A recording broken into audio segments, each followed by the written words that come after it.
Hello, Morongo Basin, and listeners around the world online at Z107.7 FM.com. Here is the Z107.7 Local News for Tuesday, March 10th, 2026.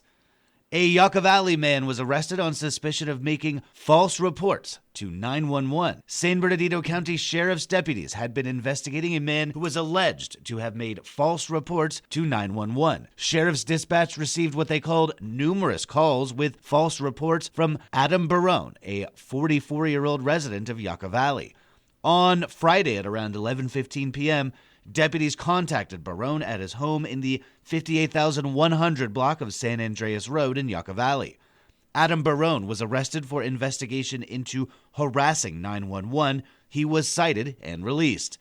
Calling 911 or other emergency service numbers when it's not an emergency is not only illegal, but can tie up lines and operators, preventing first responders from assisting with real emergencies. Harassing 911 can be punished with up to 6 months in jail. An ongoing construction project will require the full closure of the intersection of Yucca Mesa Road and Buena Vista Drive this week. The town of Yucca Valley announced that the intersection will be fully closed to all traffic beginning Thursday and will remain closed through Saturday. Town officials asked drivers to plan ahead and use Old Woman Springs Road as an alternate route and follow detour signs during the closure period. Planned improvements include widening the intersection, upgrading the existing pavement from asphalt to reinforced concrete, and adding new curb, gutter, and roadway striping. The 29 Palms City Council will gather this evening to consider a potential pay increase for its members. Reporter Heather Clisby has more. When outgoing Mayor Pro Tem Joel Klink signed off in his final meeting on December 10, 2024, he requested a pay increase for the council. Since December 10, 2002, members of the council have received $465 per month for fulfilling their duties. Tonight, council will consider an ordinance to increase that amount, the only item on the agenda. State standards deem that cities with populations less than 35,000 provide city council members with a monthly salary of $950. The proposed ordinance would raise council salaries to meet this standard. 29 Palms' current population is approximately 27,000 to 28,000. The council meeting takes place on Tuesday, March 10th at 6 p.m. at City Hall. It can be live streamed or viewed on demand via the city's website, 29palms.org. Reporting for Z107.7, I'm Heather Clisby. Tonight's regularly scheduled meeting of the Yucca Valley Planning Commission has been canceled due to lack of quorum. The commission will meet next in regular session on March 24th. The Morongo Unified School District Board of Trustees holds their regular meeting tonight at Joshua Tree Elementary. Reporter Gabriel Hart has highlights from the meeting's agenda. Assistant Superintendent of Elementary Education, Dr. Gracie Gutierrez, will recognize the organizers of last month's Literacy is Life event, which celebrated reading and writing for literacy awareness. There will be a new board policy reflecting the Arts and Music in Schools Funding Guarantee and Accountability Act and corresponding California Department of Education accounting guidance regarding how state funds are used to supplement, not replace, existing program funds. Additionally, the policy also states the district may not release student records or other personal information without parental consent or as required by law or district policy. There will be a policy update that will offer opportunity for members of the public to address the board prior to closed session on any closed session agenda item in accordance with agenda meeting materials and meeting conduct bylaws. Yucca Valley High School seeks authorization for stadium improvements with the estimate of $5 million funded through the Measure C Series A bond, including a 500-seat visitor bleacher section, a 1,600-seat home bleacher section with a new press box, and installation of new stadium lighting. Finally, since we are out of its significant public health emergency, the policy regarding COVID-19 mitigation will be deleted. Reporting for Z107.7 News, I'm Gabriel Hart. Thank you, Gabriel. That meeting is tonight at 6 p.m. at Joshua Tree Elementary School.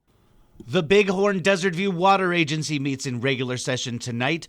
On their agenda is a closed session conference with labor negotiators to discuss a prospective hire for the general manager position. The board will then consider approving an employment agreement with the prospective general manager. The Bighorn Desert View Water Agency meets tonight at 6 p.m. at their office at 1720 North Cherokee Trail in Landers. Last week, the Yucca Valley Town Council received an update on the town's public art initiatives. Online news editor Robert Hayden has more. Yucca Valley is continuing its push into more public art with funding and plans for more utility box installations, a 2-year engagement at the Yucca Valley Library, and some rearrangement of current art and projects around town. Recreation Supervisor Clayton Rardin presented the 2026-2028 Public Art Plan and proposed budget to the Town Council at March 3rd's meeting. First up, the 2 pieces of public art that were installed at the Yucca Valley County Library branch have been well received, but a few changes are coming to the spot. Now that the town's Christmas tree lighting has officially moved to Founders Plaza, that leaves the corner open year-round for an art installation. Previously, the corner hosted 2 sculptures from local artists. Gubby Beck's Infinite Connection piece was followed by Chad Lefevre's Where Is My Mind? Rardin says that the feedback from the Parks, Recreation, and Cultural Commission is that the next installation takes up some more space in the high-profile location and that it stays for 2 years. The town has allocated $4,500 for that installation. Speaking of Founders Plaza, the new public area is also candidate for more public art, with $2,500 set aside for a smaller rotating installation. A possible mural for the Yucca Valley Community Center was floated, with $12,000 earmarked for the project, which could be painted onto the north side of the building near the pickleball courts or the west side facing the playground. The vinyl utility box wraps that were installed in 2024 will be getting an additional round of colorful art for the decidedly dull boxes. The biannual box spruce up will add an additional 6 boxes to the 12 that are already installed, and Rardin expects the vinyl wrapped boxes to last around 8 years before needing replaced. And coyotes are coming to some businesses in Yucca Valley. A proposed biannual program would have an artist design a coyote statue that could then be made into a mold so multiple fiberglass coyotes could be cast from it.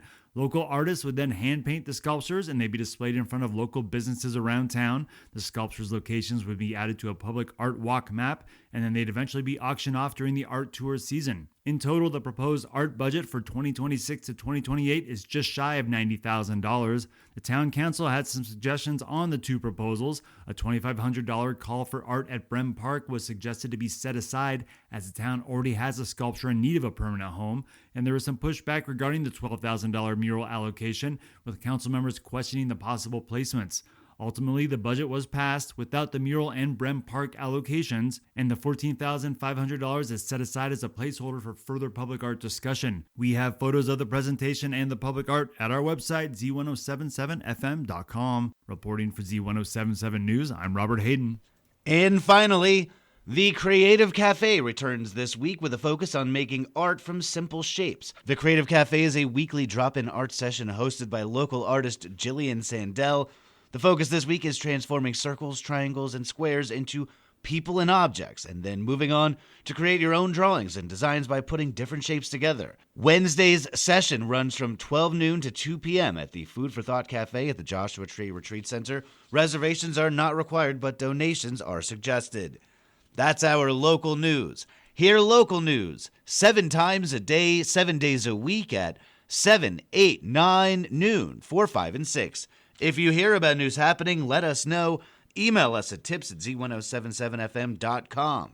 Reporting for the Morongo Basin News Leader, the award-winning Z107.7 Local News, I'm News Director Jeff Harmatz.